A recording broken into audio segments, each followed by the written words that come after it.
By tomorrow, a story of two souls, tired of being strong alone. The reservation was a mistake. Marcus Webb knew at the moment.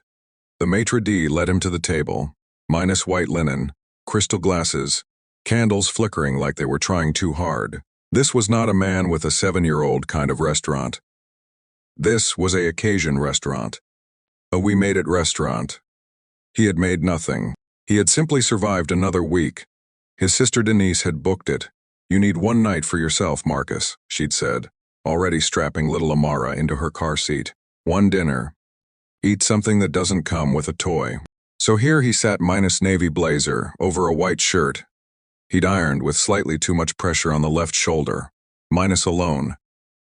At a table set for two, surrounded by couples who leaned toward each other like they had secrets worth keeping. He ordered water, then changed it to sparkling because Denise would have wanted him to. Marcus Webb was 34 years old and had been a father for all 7 of them, not exactly. Amara had arrived when he was 27, when her mother Kezia was still his wife, when the world still made the kind of sense that fit inside a 2-bedroom apartment with a welcome mat that said "Home Sweet Home." Kezia left when Amara was 11 months old. Not dramatically, minus no slammed doors, no shattered dishes, just quietly, the way a tide goes out, until one morning Marcus woke up, and the other side of the bed had been cold for so long he'd stopped reaching for it. He didn't hate her. He'd worked very hard not to. What he had was a daughter who asked about her mother, the way children ask about the moon, minus curious. Not broken, but always looking up. What he had was a job as a structural engineer that paid enough, a sister who helped when she could, and a body that was tired in a way that sleep didn't fix. What he had was love. More love than he knew what to do with. Poured daily into a 7-year-old who called him daddy-like. It was the most important word in any language, it was. But tonight, sitting in this restaurant that smelled like garlic butter and old money, Marcus felt the specific loneliness of a man who had everything that mattered and still reached across an empty table. He picked up the menu and pretended to read it. He noticed her before she spoke. She was seated 2 tables away, minus a woman in an emerald green dress.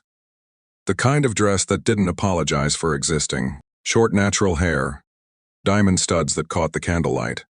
She sat alone too, but differently than he did. She sat like she owned the chair, like she owned the floor beneath it, like she had personally approved the architectural drawings for the building. She was on her phone, but not in the distracted way. In the "I am conducting business and this restaurant should feel honored" way. Marcus looked away, looked back, looked away again. He ordered the salmon. Her name minus, though he didn't know it yet, minus, was Celeste Fontaine, 38. CEO of Fontaine Capital, a private equity firm she had built from $17,000 and an Excel spreadsheet in a studio apartment in Atlanta. She now managed funds worth more than the GDP of some small nations, employed 211 people, and had been featured on the covers of 4 magazines she kept in a box under her bed instead of displaying them, because displaying them felt like daring the universe to take it all away. Celeste was brilliant. Celeste was formidable. Celeste had a corner office with floor-to-ceiling windows, and a view that made grown men go quiet. Celeste had not had a real conversation, minus the kind where you say something true, minus and longer than she could comfortably remember. She was in this city for an acquisition meeting that had concluded at 5 p.m. Her flight home was tomorrow at noon. She had 17 hours to fill in a city where she knew no one, and she had chosen this restaurant because her assistant had called it exceptional, and Celeste Fontaine did not accept anything less than exceptional, even when she was eating alone. She ordered the lamb. She did not look at anyone, then she looked at him. It happened because of the bread. The busboy, moving quickly between tables, caught the edge of the breadbasket at Marcus's table and sent it sliding. A roll bounced, landed squarely in the aisle between their tables. Marcus looked at it. Celeste looked at it. Marcus looked at Celeste. He picked up the roll, held it up slightly, and said, "I don't think either of us should claim this one." It was a small thing, an unremarkable thing, but Celeste Fontaine laughed minus, and it surprised her so much that she pressed 2 fingers to her lips like she was trying to catch it. No, she said. Probably not. The maitre d', in a moment of either genius or mischief, asked if she would like to move to a larger table, minus they were expecting a party that needed her two top. He gestured toward Marcus's table, which had the extra chair. Celeste said yes before she understood why. They didn't introduce themselves right away. They ordered. They looked at their plates when they arrived. They existed in the same small radius of candlelight, like two people who had forgotten how to begin. Marcus broke first. "You're here for work," he said. Not a question. She tilted her head. "Is it that obvious? You looked at your phone like it owed you something." Another surprise sound, minus not quite a laugh, something smaller and more honest. "Acquisition meeting," she said. "Closed today. Congratulations. Thank you." She cut a piece of lamb. "You?" He smiled at the table. "My sister made the reservation, said I needed one night." Celeste looked up. One night from what? And here was the thing about Marcus Webb. He was an honest man. He'd learned that performance was expensive, and he couldn't afford it anymore. "From being a dad," he said. "I have a 7-year-old. She's with my sister tonight." Something shifted in Celeste's expression. Not pity minus, he would have felt pity. He'd learned to detect it something else. Something quieter. "Just you?" she asked. "Just me." He said it simply, the way you state a fact about weather. Her mom left when she was a baby. It's been me and Amara ever since. Celeste was quiet for a moment. Then, "What's she like?" No one ever asked that first. They usually asked, "How do you manage?" Or "Isn't that hard?" minus questions that centered the difficulty instead of the child. Marcus's whole face changed.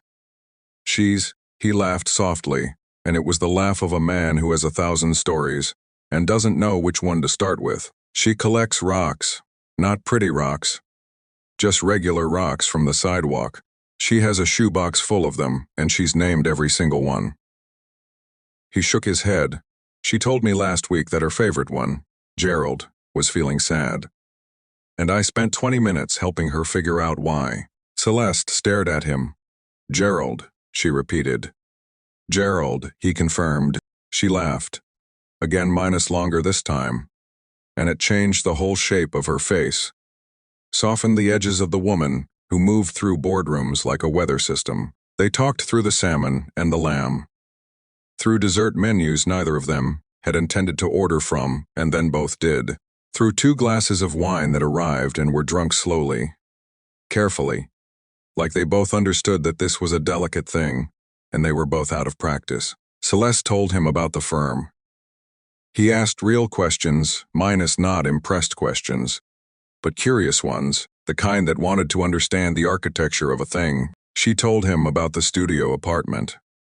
The Excel spreadsheet. The first investor who said maybe and meant it. "Were you scared?" he asked. "Every single day," she said. "I just didn't let the fear be the loudest thing in the room." He nodded slowly. "I know that feeling. I imagine you do." A pause. The restaurant had thinned around them. Couples paying their bills. Chairs, scraping back. They were one of only 3 tables left. "Do you ever?" Celeste started, then stopped. "What?" She looked at her wine glass.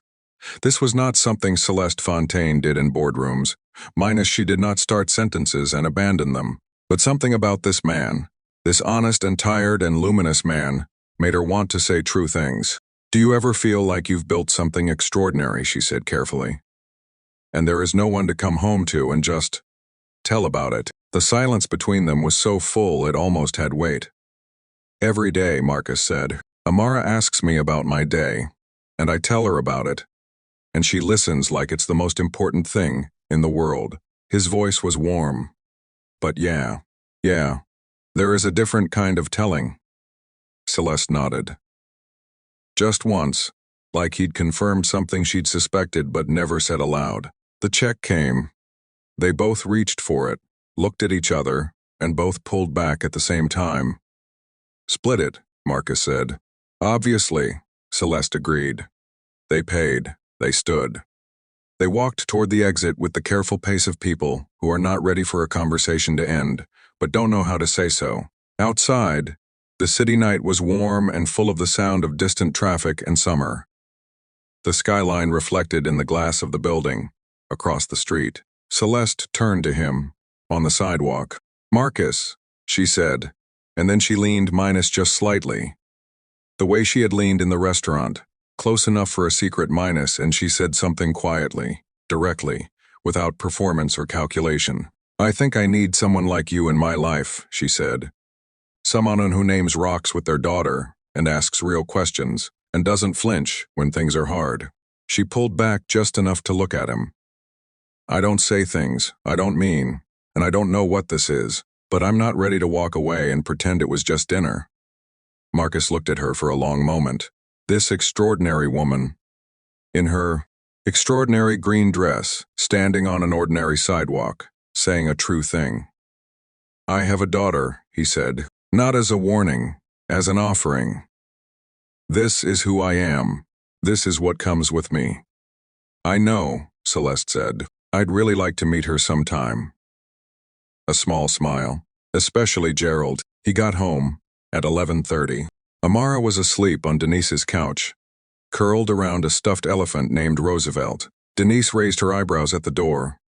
"Well," Marcus looked at his sister. He thought about emerald green and honest words, and a woman who built entire worlds, and still had room to ask about a 7-year-old and her rock collection. "I think," he said slowly, "I might need a favor next weekend, too."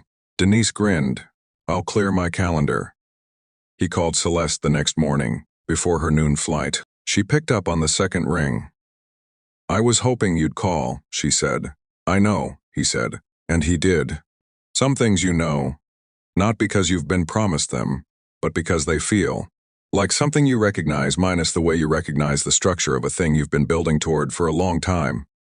Without knowing it, outside his window, Amara was in the backyard in her pajamas, picking up a new rock from the flower bed, turning it over in her small hands, with the seriousness of a scholar.